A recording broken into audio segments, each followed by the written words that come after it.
Going to show you how we took this trade setup on the ES futures chart and turned it into this retracement move down to target line.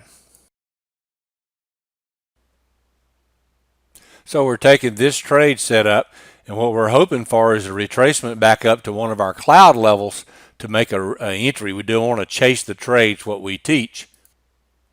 And this is exactly what we hope for. It's an anticipated trade pattern to go back and retest this cloud level.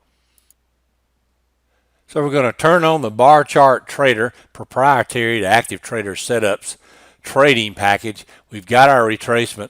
We want to do a short trail all the way up as this develops, so that when it reverses, it'll take us into the trade wherever it does that at. It's a 3-bar trail that would have worked its way up, and now it would be right in this area. That short order trailing sale would start here and work its way up these bars as it progresses, and we would also have attached a 3-bar trailing stop once the order is entered. As the bars advance, the trailing sale follows. And now our proprietary ATS Algo Wick bar is making the reversal doji, and when that closes, it will trigger the short entry. So now the next bar has opened. We've triggered our short entry as well as our 3-bar trailing stop.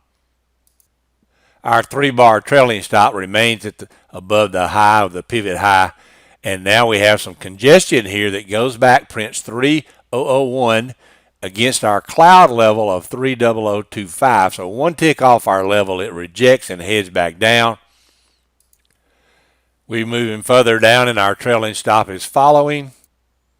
And we continue more, and our trailing stop is still following, managing this trade.